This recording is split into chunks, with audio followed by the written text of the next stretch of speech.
Voilà, bonjour à celles et ceux que je n'ai pas pu saluer. Nous sommes heureux d'être ensemble ce matin. Bienvenue à celles et ceux qui nous visitent. Et il faut qu'on y pense à celles et ceux qui vont regarder la vidéo sur YouTube. Voilà, il faut qu'on les salue aussi.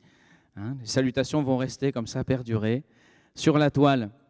Voilà, on va parler d'un thème que le Seigneur vous a déjà annoncé au travers d'une prière. Nous allons parler de Christ, le rocher.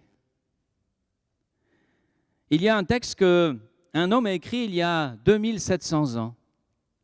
Il ne savait pas, il ne nous connaît pas, il nous connaîtra dans la vie éternelle, bien sûr.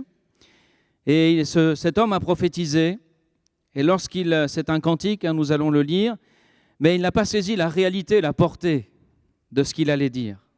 C'est une phrase qui m'a interpellé. On va la prendre ensemble dans le livre d'Ésaïe, au chapitre 26. On va lire les 4 premiers versets. Ésaïe, chapitre 26, à partir du verset 1er. Pour ceux qui veulent lire, ça va s'afficher. En ce jour, on chantera ce cantique dans le pays de Juda. Nous avons une ville forte. Il nous donne le salut pour muraille et pour rempart. Ouvrez les portes, laissez entrer la nation juste et fidèle. À celui qui est ferme dans ses sentiments, tu assures la paix parce qu'il se confie en toi. Confiez-vous en l'Éternel à perpétuité, car l'Éternel est le rocher des siècles. Amen. Nous allons nous arrêter sur cette phrase ce matin. L'Éternel est le rocher des siècles. Il est un rocher qui ne change pas. Il est un rocher qui a été valable dans le siècle, je le disais, il y a environ 2700 ans, lorsque Ésaïe prononce ces mots. Il est déjà le rocher, et puis pour chaque siècle, Jésus est le rocher, l'Éternel est le rocher. Pour notre siècle d'aujourd'hui, qui parfois on a l'impression que tout va très vite, qui peut nous surprendre, et c'est vrai, à chaque fois on dit la fin arrive, c'est la fin, Jésus va revenir, mais les siècles passent, et il y en a un qui ne change pas, c'est l'Éternel. Il est le rocher au siècle d'Ésaïe, il est le rocher au siècle lorsque Jésus est venu, il y a 2000 ans, il est le rocher encore aujourd'hui pour notre vie. Et ce rocher solide et ferme, eh bien, il est encore pour nous ce matin. Vous avez déjà escaladé des rochers ? Chacun a une approche d'un rocher. Il y en a des grands, il y en a des petits. Il y a les audacieux qui les grimpent.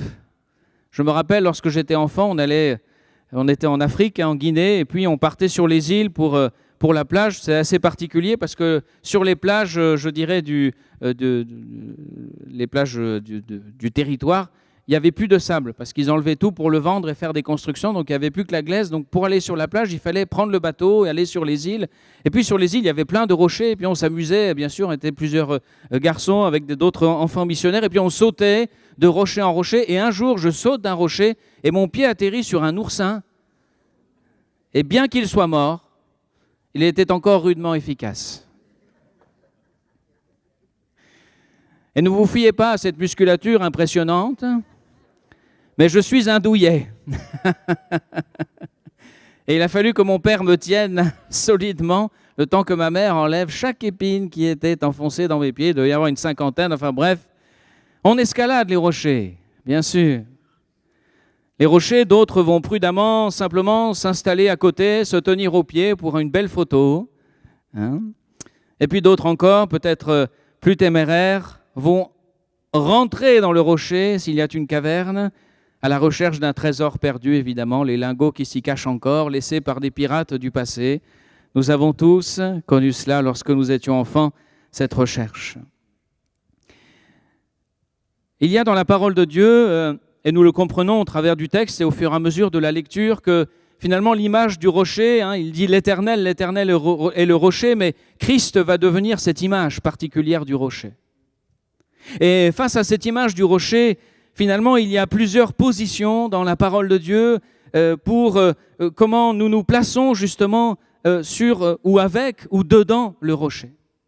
Et j'aimerais aborder avec vous ce matin 3 positions avec ce rocher qu'est Christ.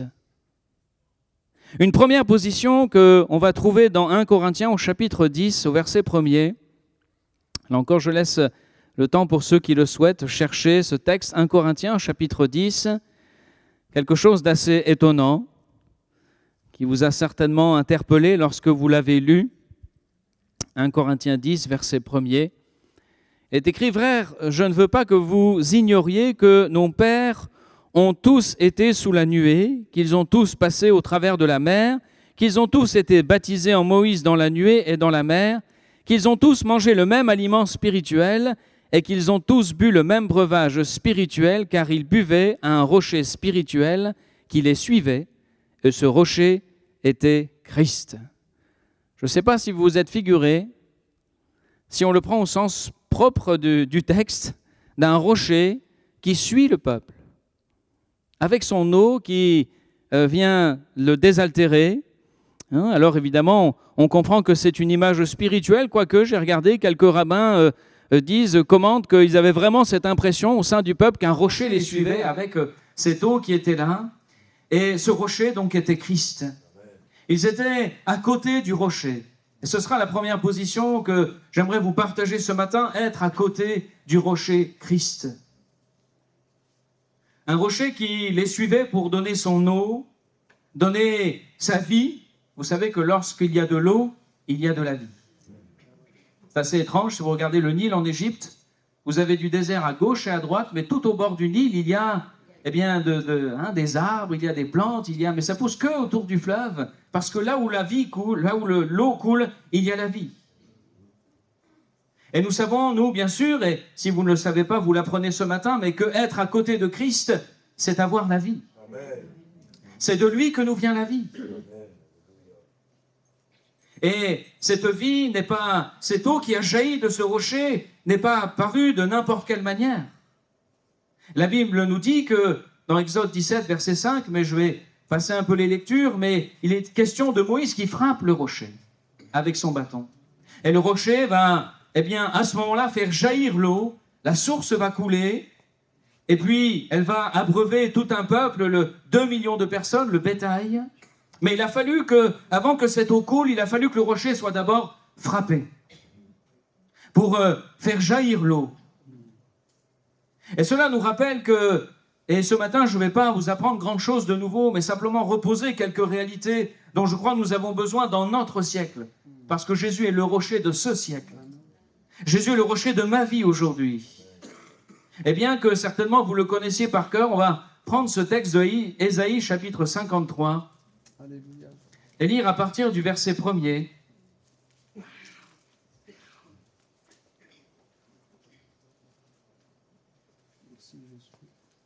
Ésaïe 53 nous parle de Christ. Là encore une prophétie qui annonce sa venue et ce qu'il va souffrir pour nous. Qui a cru? Qui a cru? Est-ce que tu crois ce matin? Amen. Qui a cru à ce qui nous était annoncé? Qui a reconnu le bras de l'Éternel? Il s'est élevé devant lui comme une faible plante, comme un rejeton qui sort d'une terre desséchée. Il n'avait ni beauté ni éclat pour attirer nos regards, et son aspect n'avait rien pour nous plaire. Méprisé, abandonné des hommes, homme de douleur et habitué à la souffrance. Semblable à celui dont on détourne le visage, nous l'avons dédaigné, nous n'avons fait de lui aucun cas, cependant. Ce sont nos souffrances qu'il a portées. C'est de nos douleurs qu'il s'est chargé. Nous l'avons considéré comme puni, frappé de Dieu, humilié. Mais il était blessé pour nos péchés, brisé pour nos iniquités. Le châtiment qui nous donne la paix est tombé sur lui. Et c'est par ses meurtrissures que nous sommes guéris. Nous étions tous errants comme des brebis. Chacun suivait sa propre voie. Et l'Éternel a fait retomber sur lui l'iniquité de nous tous. Il a été maltraité, opprimé, il n'a point ouvert la bouche. Semblable à un agneau qu'on mène à la boucherie, à une brebis muette devant ceux qui l'attendent. Il n'a point ouvert la bouche, mais il a été enlevé par l'angoisse et le châtiment. Et parmi ceux de sa génération qui a cru qu'il était retranché de la terre des vivants, frappé pour les péchés de mon peuple. On a mis son sépulcre parmi les méchants, son tombeau avec le riche, Quoiqu'il n'eût point commis de violence et qu'il n'y eût point de fraude dans sa bouche, il a plu à l'Éternel de le briser par la souffrance. Après avoir livré sa vie en sacrifice pour le péché, il verra une postérité et prolongera ses jours. L'œuvre de l'Éternel prospérera entre ses mains. À cause du travail de son âme, il rassasiera ses regards. Par sa connaissance, mon serviteur juste justifiera beaucoup d'hommes et il se chargera de leur iniquité. Amen, je m'arrête ici. Ce texte nous rappelle que Christ a été frappé. Le rocher a été frappé. Le rocher a été méprisé, maltraité. Tout cela dans un seul objectif, faire jaillir la vie. Du sacrifice de Jésus à la croix, la vie, a jailli. Lorsque Christ est mort avec nos péchés, avec tout ce qui peut enlever notre paix, avec toute notre culpabilité, le Christ est mort, il est ressuscité. Alléluia, on prêche un Christ mort mais ressuscité. Mais c'est surtout qu'au travers de ce rocher frappé, j'ai la vie. Et mes frères et sœurs, j'aimerais vous rappeler ce matin que nous avons la vie en Christ. Que parfois, alors que nous sommes chrétiens, nous vivons comme morts, alors que Christ est la vie. Amen. Alors que, tels que les gens qui ne croient pas, qui ne connaissent pas le Seigneur Jésus, nous acceptons parfois de souffrir des choses, de laisser dans nos cœurs de toute forme d'amertume, de choses qui sont en train de nous détruire, alors qu'à côté de moi, un rocher a été brisé pour y faire jaillir la vie. Amen. Ce matin, tu peux venir à cette source et expérimenter, peut-être réexpérimenter l'œuvre de Christ à la croix. Pourquoi nous prenons la Sainte Seine? Pour nous rappeler ce que Jésus a fait. Pour nous rappeler qu'un jour cette eau a coulé. Et le sang a coulé. Mais tout cela était pour nous donner la vie. Ce sont de nos souffrances dont il s'est chargé. Ta souffrance, Christ l'a déjà pris. Ce sont de nos douleurs dont il s'est chargé. Tes douleurs, Jésus les a déjà pris. Il a été frappé, blessé pour nos péchés. Ne laisse pas le péché te blesser. Ne laisse pas le péché gagner encore ce matin sur ton cœur. Mais prends la source d'eau vive. Prends l'œuvre de la croix et dire non, Jésus est à côté de moi ce matin. Le rocher est là et cette eau est en train de jaillir sur toi, sur ta vie. Ne garde pas ta culpabilité. Christ a été fait coupable pour toi.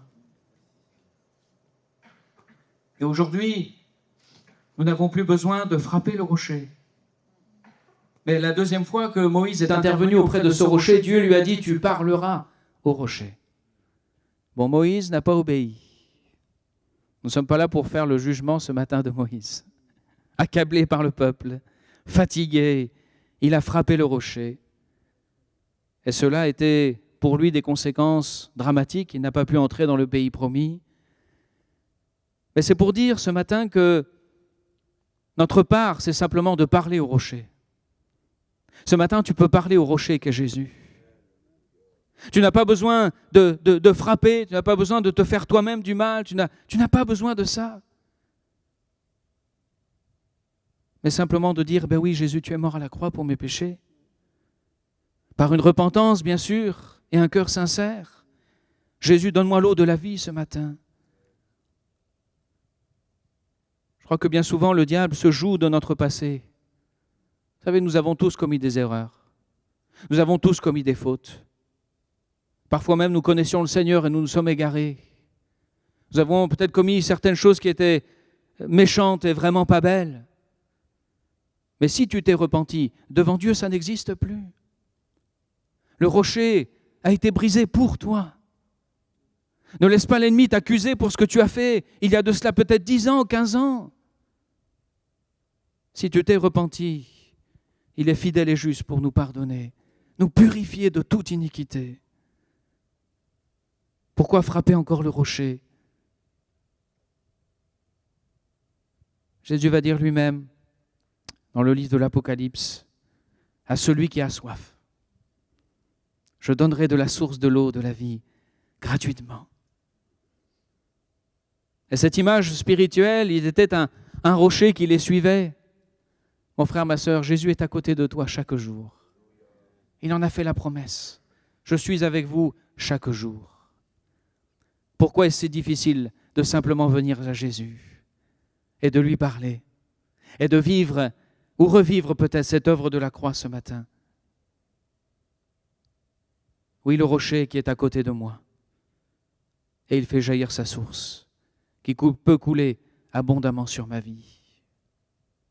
Une deuxième position par rapport à ce rocher, c'est être sur le rocher.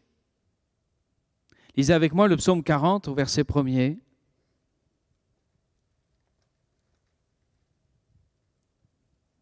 Psaume 40, verset 1er.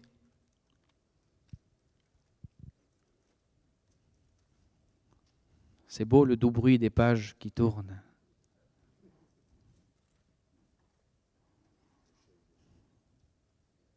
C'est vrai que l'écran, on n'entend pas. Alors, mais les pages, c'est beau. Au chef des chantres de David, psaume. J'avais mis en l'Éternel mon espérance. Il s'est incliné vers moi, il a écouté mes cris.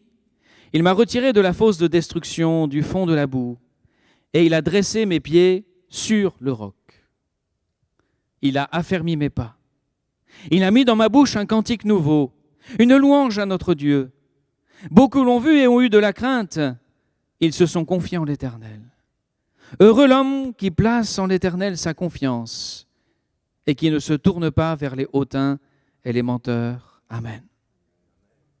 Nous avons ici cette position d'être sur le rocher.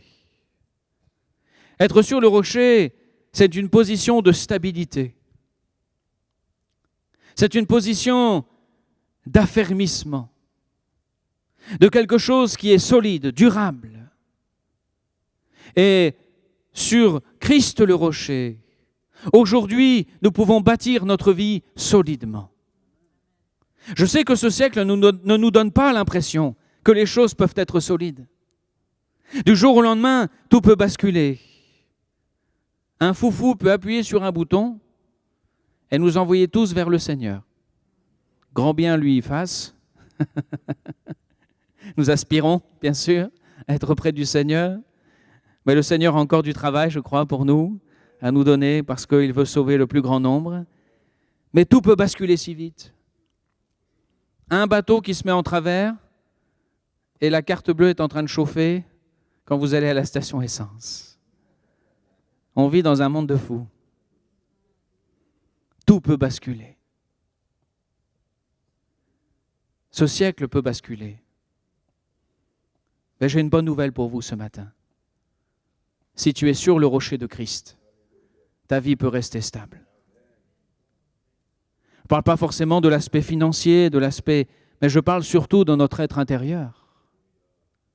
Combien de fois nous avons l'impression de perdre pied? Combien de fois avons-nous l'impression d'être dépassés? Combien de fois sommes-nous inquiets pour notre avenir? Le nôtre, celui de nos enfants, peut-être de nos petits-enfants. Et je crois que cela fait peut-être 6000 ans que les grands-parents se disent « Mais dans quel monde je mets mes petits-enfants ?» Je crois qu'à chaque siècle, il y a eu son lot d'inquiétudes, son lot de désarroi. C'est pour cela que la Bible nous dit « Christ, l'Éternel, est le rocher des siècles ». Jésus est toujours le rocher de ce siècle. La stabilité que peut me donner Jésus est encore valable aujourd'hui, dans le siècle dans lequel je vis, dans la période dans laquelle je suis. Je peux encore bâtir ma vie de manière stable. Mon cœur peut être en paix malgré les circonstances. La Bible nous dit d'elle-même, ne vous conformez pas au siècle présent. Ne vous conformez pas aux inquiétudes du siècle présent. Ne vous conformez pas peut-être aux dérives du siècle présent. Mais soyez transformés par le renouvellement de l'intelligence. Discernez quelle est la volonté de Dieu, ce qui est bon, agréable et parfait. Vous savez, le monde voudrait nous proposer une autre manière de bâtir notre vie. Le monde est plein de gens hautains et menteurs, dont le diable est le premier. Pour nous emmener à bâtir quelque chose où Dieu n'est pas à la première place, où sur un même pied d'égalité, on met parfois certaines passions, des futilités à la place du royaume de Dieu. Nous l'avions étudié, cette parabole. Un homme prudent qui a bâti sa maison sur le roc. Celui qui écoute mes paroles est semblable à un homme prudent. La parole de Dieu reste notre meilleur atout. Il est lui-même la parole faite chair pour bâtir notre vie ici-bas. Bâtir notre vie de manière équilibrée, stable, épanouissante. Christ est le rocher pour notre vie personnelle. Christ est le rocher pour ma vie de couple. Christ est le rocher pour mes enfants. Christ est le rocher pour mon travail. Christ est le rocher. Et je dois bâtir avec lui. Christ est le rocher pour ma retraite. Alléluia. On ne veut oublier personne. Christ est le rocher quand je suis au collège, quand je suis à l'école, au lycée, dans les études. Christ est mon rocher. Et les conseils de la parole de Dieu sont là pour me faire bâtir quelque chose de solide. Il y en a qui regardent Koh-Lanta.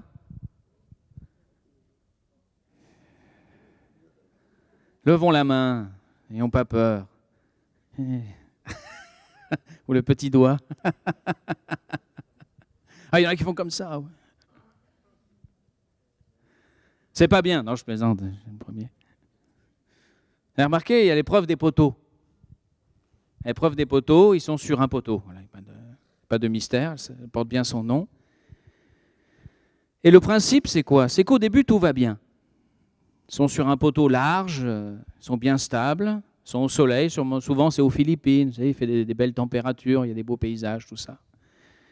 Et puis, petit à petit, Denis vient et dit « L'épreuve a changé. Il n'en restera qu'un. »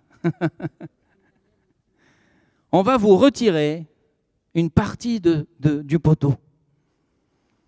Et souvent, c'est là que ça va plus. C'est là que les moins stables, eh bien, chutent dans l'eau et perdent. Petit à petit, eh bien, ceux qui tiennent, eh bien, le poteau se rétrécit jusqu'à ce qu'il n'en reste plus qu'un. On enlève de la stabilité, et quand on enlève de la stabilité, on perd pied. J'aimerais vous dire ce matin, mes frères et sœurs, que dans tous les domaines de notre existence, où Christ n'est pas en premier, nous risquons une instabilité. Nous créons nous-mêmes une instabilité. Lorsque le Seigneur Jésus, lorsque ce rocher, lorsque la parole de Dieu, eh bien, n'est pas au centre de ma vie, n'est pas au centre de mes choix, je me crée une occasion d'instabilité et de déséquilibre. Et parfois, on se surprend à ne pas comprendre ce qui nous arrive, et c'est la chute, c'est le déséquilibre, c'est la perte de pied, je chancelle. Parce qu'à un moment, mon choix n'a pas été celui du Seigneur. Parce qu'à un moment, mon projet n'a pas été celui de Dieu. Parce qu'à un moment, mon choix ne s'est pas fait en accord avec la parole de Dieu, avec l'accord, l'appui du Seigneur. Et alors je perds ma stabilité. Je crois qu'il n'y a pas de plus grande sécurité et de plus grande source de paix que lorsque je sais que ma vie est en règle avec le Seigneur. Il n'y a pas de plus grande sécurité quand je sais que je fais tout ce qui est en mon pouvoir, en mes capacités, pour marcher avec Jésus. Ça ne veut pas dire que nous sommes parfaits, évidemment, vous le savez. Ça ne veut pas dire que nous sommes des gens hyper spirituels, les TTS de l'Église. Mais cela veut dire que mon cœur est entier pour Jésus. Mon cœur est à Jésus. Et que tout ce que je fais, même s'il y a des faiblesses, je sais que je les ai confiées entre les mains de Jésus. S'il y a des choses qui dominent encore sur ma vie, j'ai confié entre les mains de Jésus.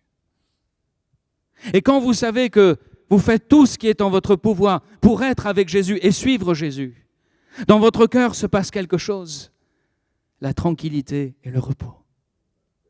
Parce que je sais qu'à ce moment-là, quoi qu'il arrive, et nous avons étudié jeudi après-midi, vous savez, quand Jésus vient marcher sur les eaux. Mais les disciples qui se retrouvent dans la barque avec cette nouvelle tempête, ce vent fort, ils sont dans la barque, pourquoi? Parce que c'est écrit, Jésus les obligea à monter dans la barque. Jésus les a obligés à monter dans la barque, bien que Jésus sache que la tempête allait se lever. Et parfois dans nos vies, oui, Dieu nous éprouve, Dieu nous fait passer par des tempêtes. Mais il y a une différence. Si je sais que ma vie est entière à Christ, alors que si je sais que dans ma vie, il y a des choses qui ne sont pas réglées, qui ne sont pas bonnes, là, mon cœur n'est plus en paix. Mais quand vient l'épreuve et que je sais que je suis entier à Jésus, je n'ai pas de crainte dans mon cœur. Parce que je sais que ma vie est entre les mains du Sauveur. Je sais que mes pieds restent sur le roc. Et c'est certainement cela, de par la remarque d'un frère ou d'une sœur, je ne sais plus, jeudi après-midi, mais que Pierre a dit, si c'est toi, ordonne que j'aille te rejoindre. Il avait reçu un ordre de Jésus et donc il n'était pas dans la crainte, Pierre, de sortir de la barque et de dire de toute façon, eh bien, c'est Jésus qui m'a envoyé ici, c'est Jésus qui est dans la tempête, je n'ai pas de peur, je peux marcher sur l'eau, je peux continuer à avancer. Bon, on ne sait pas combien de pas il a fait, mais ce que je sais, c'est que par son obéissance, son zèle, quelque part son audace, son envie d'être avec Jésus, c'est le seul homme qui a marché sur l'eau. Alors j'espère quand même qu'en arrivant au paradis, on pourra tester sans couler. Mais normalement, on ne peut pas couler. Ou alors on sait tous très bien nager. Mais qu'on puisse revivre, je vois bien dans le ciel un petit atelier, revivez l'expérience de Pierre. Bon, ouais, je m'égare. Mais il l'a fait. Parce que sa vie était sur le rocher, parce qu'il était dans l'obéissance. Et il n'y a pas de plus grande paix que de savoir dire, Seigneur, de toute façon, je t'ai tout donné. Je fais tout ce que je peux pour marcher avec toi. Donc maintenant, quoi qu'il arrive, qu'est-ce que vous voulez que j'y fasse? Je ne peux rien faire de plus, Seigneur. Je m'abandonne entre tes mains. Est-ce que ce matin, tu veux gravir le rocher? Te mettre en sécurité? Et de dire, Seigneur, peut-être que j'ai fait des pas de côté. Peut-être que je n'ai pas toujours mis cette place que tu devrais avoir. Mais ce matin, je me place sur le rocher. Je veux retrouver la paix dans mon cœur. Je veux retrouver ma stabilité. Le Seigneur nous invite ce matin à être sur le rocher. Et puis une dernière position, la meilleure. Colossiens chapitre 3, verset 1er.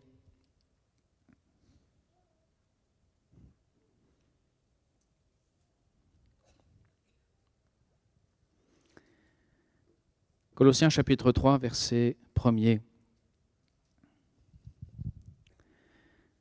Si donc vous êtes ressuscités avec Christ, cherchez les choses d'en haut, où Christ est assis à la droite de Dieu. Affectionnez-vous aux choses d'en haut et non à celles qui sont sur la terre. Car vous êtes morts et votre vie est cachée avec Christ en Dieu. Quand Christ, votre vie, paraîtra, alors vous paraîtrez aussi avec lui dans la gloire. Ce matin, cette dernière position dont j'aimerais vous parler, c'est d'être dans le rocher. Votre vie est cachée avec Christ. Votre vie est en Christ. Si quelqu'un est en Christ, demeurez en moi. Il y a une position extraordinaire. La position la meilleure et la plus abritée, la plus en sécurité. C'est lorsque je suis au creux du rocher avec Jésus. Pour ne pas être trop long ce matin, mais j'aimerais vous rappeler cet épisode où Moïse, encore lui, a demandé une faveur au Seigneur. Fais-moi voir ta gloire. Ce texte dans Exode 33, si vous voudrez le lire chez vous. Et Dieu va lui dire, nul ne peut me voir et vivre. Malgré tout, il va lui accorder cette faveur. Il va lui dire, tu vas descendre de la montagne, tu vas refaire les pierres que tu as cassées. Il en a cassé des choses, Moïse. C'est un peu nerveux, hein, même si c'était l'homme le plus doux, parfois. Dire, tu vas réécrire les tables. Et quand tu auras réécrit les tables de ces 10 paroles, de ces 10 commandements, tu monteras sur la montagne. Et Dieu l'attend sur la montagne. Et la Bible nous dit que Dieu va lui dire, je vais te cacher dans le creux du rocher. Je te couvrirai avec ma main.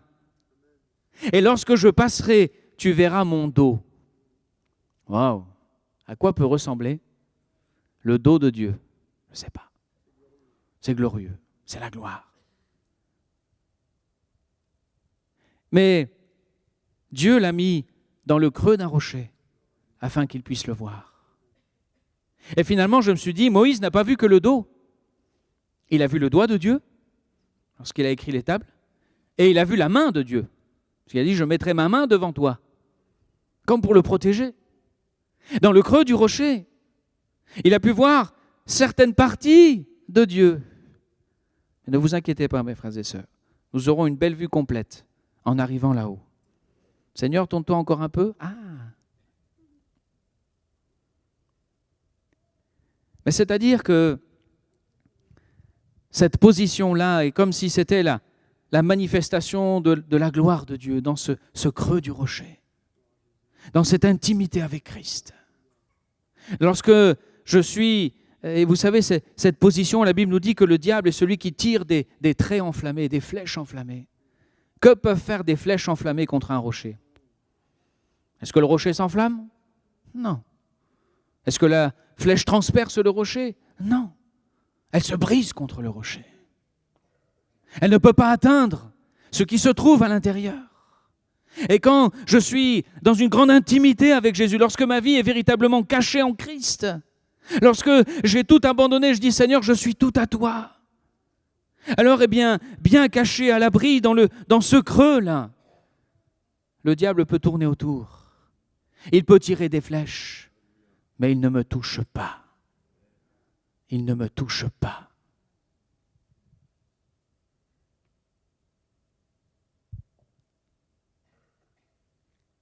Et nous voyons dans la parole de Dieu, plusieurs hommes se sont trouvés dans les cavernes. Pensez à David qui s'est caché. Et Saül est venu jusque devant l'entrée, mais il n'a pas vu. C'est David qui s'est montré à Saül. Caché dans le creux du rocher. Caché dans l'intimité la plus profonde avec Jésus le Sauveur. Quand tu pries, entre dans ta chambre, ferme ta porte. Et ton Père est là. Dans le secret, il te voit. Dans cette intimité avec Jésus. Cette relation profonde avec le Maître et le Sauveur.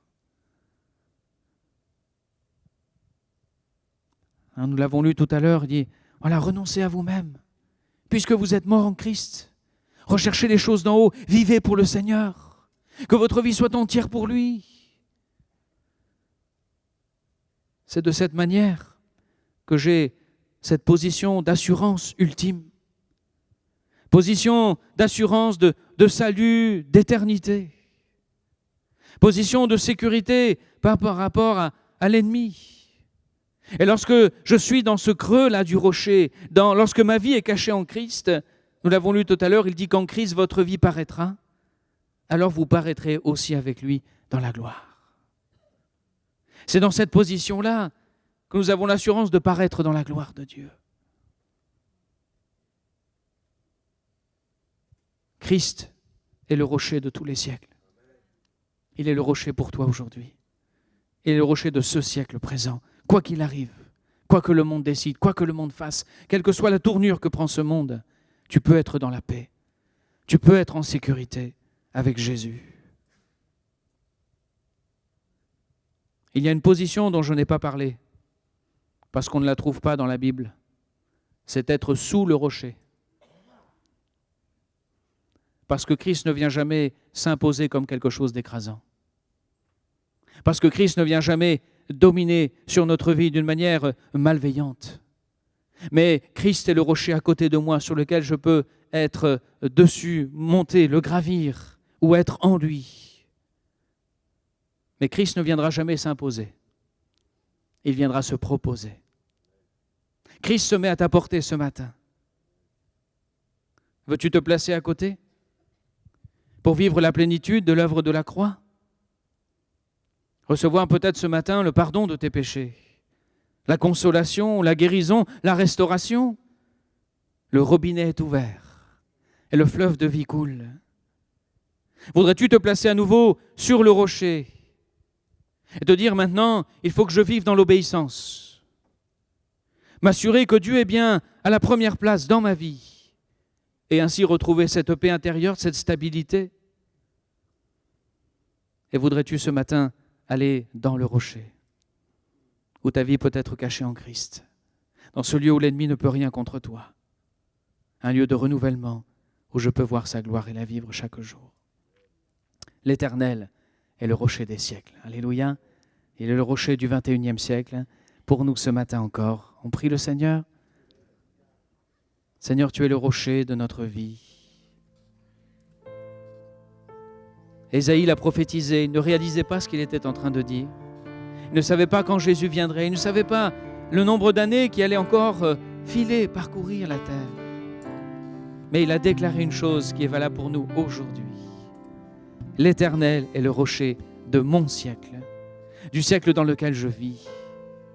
Seigneur, je te prie que tu sois à la bonne place dans chacun des cœurs ce matin. Ce matin, tu es à côté de nous, en dessous de nous, et nous pouvons être en toi. Quel rocher magnifique et merveilleux. Seigneur, nous voulons nous placer par rapport à ce rocher ce matin. Bénis les cœurs, quels qu'ils soient, quels que soient les besoins, Seigneur. Je prie que le rocher se manifeste, se révèle encore à nos cœurs et à nos vies. Chaque jour, tu es avec nous, Seigneur. Tu nous suis, tu nous précèdes. Alors nous voulons compter sur ta grâce. Heureux celui qui se confie en l'Éternel. Nous voulons placer notre espérance en toi, le rocher des siècles. Au nom de Jésus, j'ai prié. Amen. Amen. Mon seul abri, c'est toi. Toujours mon cœur te chantera,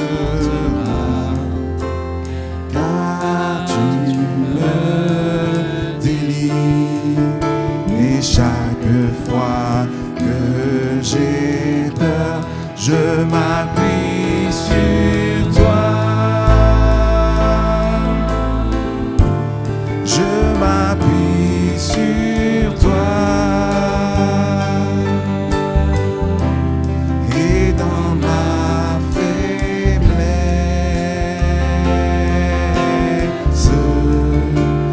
le Seigneur me rend fort.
jamais.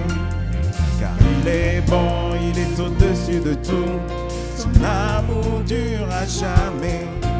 Chantons, louons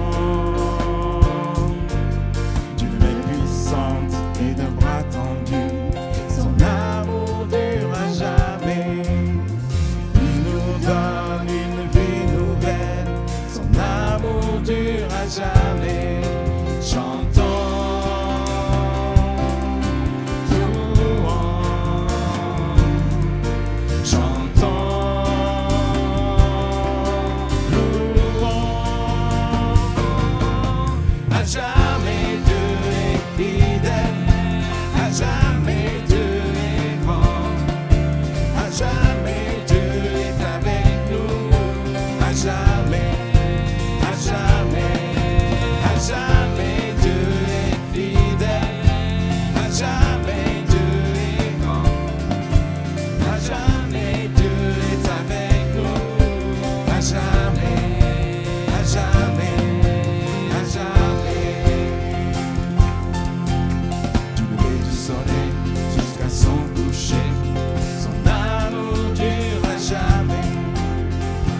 De Dieu, nous persévérons, son amour dure à jamais.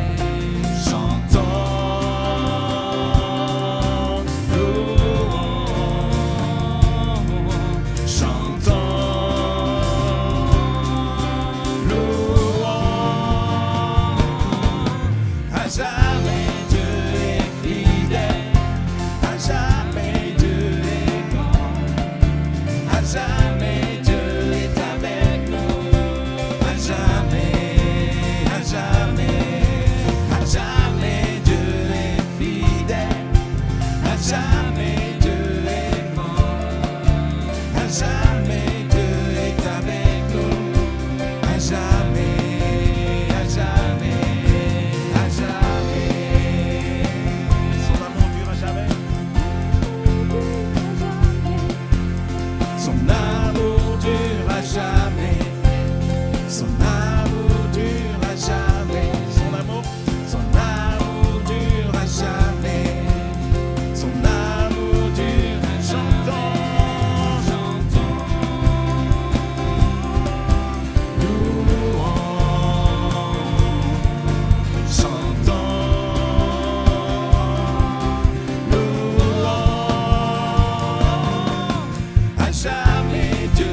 On va chanter Mon âme bénit l'Éternel.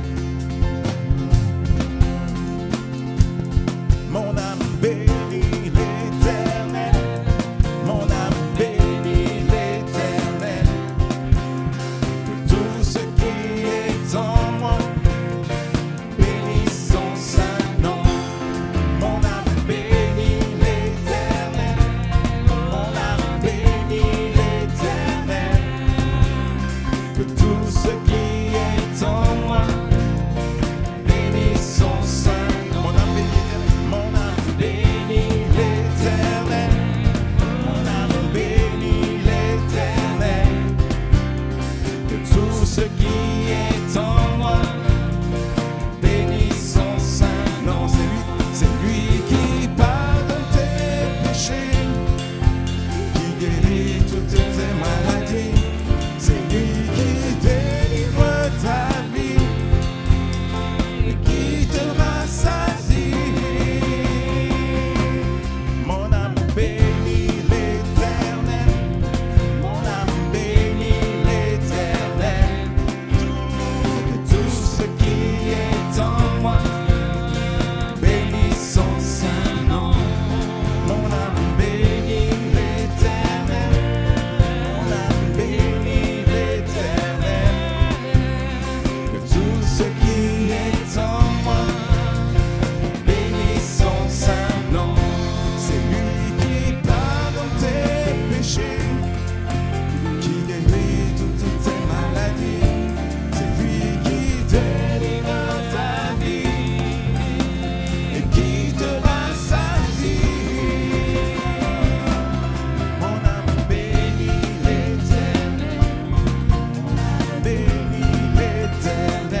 veut élever son nom ce matin. On veut lui rendre la gloire et l'honneur qui lui est dû. Tout genou fléchira et toute langue confessera qu'il est le Dieu.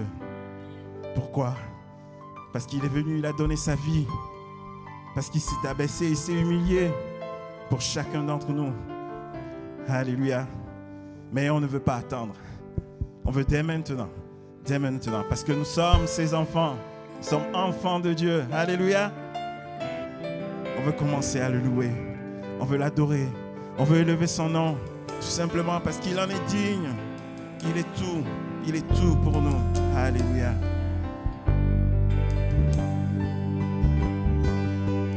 Oui, le monde se prosternera devant toi. Ils diront que tu es Dieu, tu es roi. Oui, le monde. Oui, le monde se prosternera devant toi. Ils diront que tu es Dieu, tu es roi. Commençons maintenant. Pourquoi donc attendre? Roi de gloire, remplis ce lieu. Je veux être près de toi. Oui, être près de toi. Alléluia.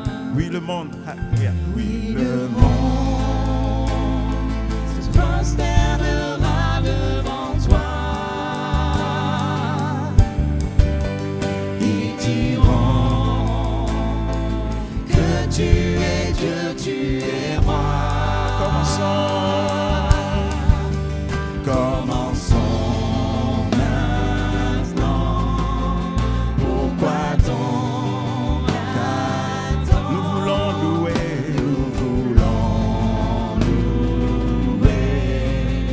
le Dieu de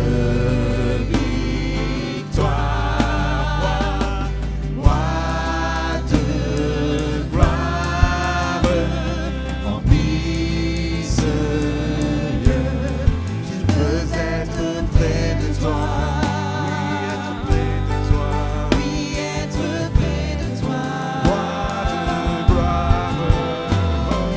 Roi de gloire, remplis ce lieu. Je veux être près de toi. Oui, être près de toi. Et je chante Alléluia jusqu'à ton retour. Et je danse dans ta présence jusqu'à ton retour. Et je chante Alléluia jusqu'à ton retour. Et je danse dans ta présence jusqu'à ton retour. Chantons et je chante. Et je chante Alléluia jusqu'à ton retour. Et je danse dans ta présence jusqu'à ton retour. Et je chante Alléluia jusqu'à ton retour.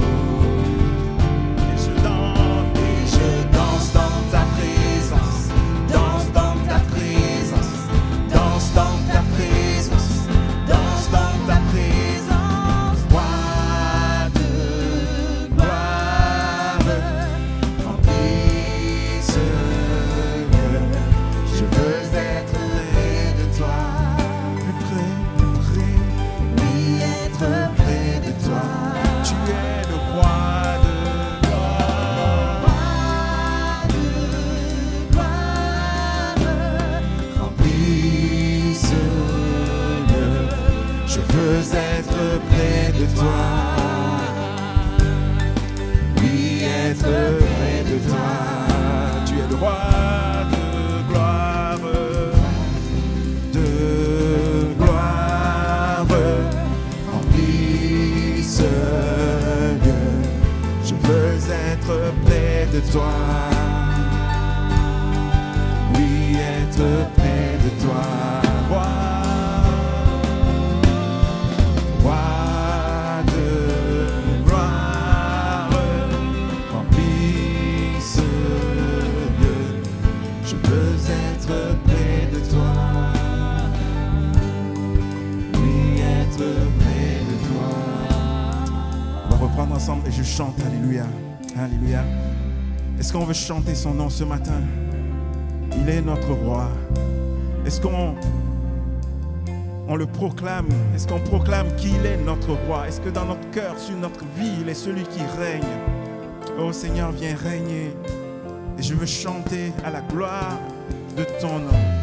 Et je chante Alléluia, Alléluia, jusqu'à ton retour. Notre roi va venir, il va revenir. Il revient bientôt. Mais je veux que quand il va revenir, il va me trouver comment? Il va trouver quel cœur? Alléluia. Un cœur tout simplement ouvert pour lui. Et je chante Alléluia jusqu'à ton retour. Et je danse dans ta présence jusqu'à ton retour. Je veux chanter de tout mon cœur. Et je chante Alléluia jusqu'à ton retour. Et je danse dans ta présence jusqu'à ton retour. Et je chante Alléluia jusqu'à ton retour. Et je danse dans ta présence jusqu'à ton retour. Et je chante, je chante Alléluia jusqu'à ton retour. Et je danse dans ta présence, danse dans ta présence, danse dans ta présence, danse dans ta présence.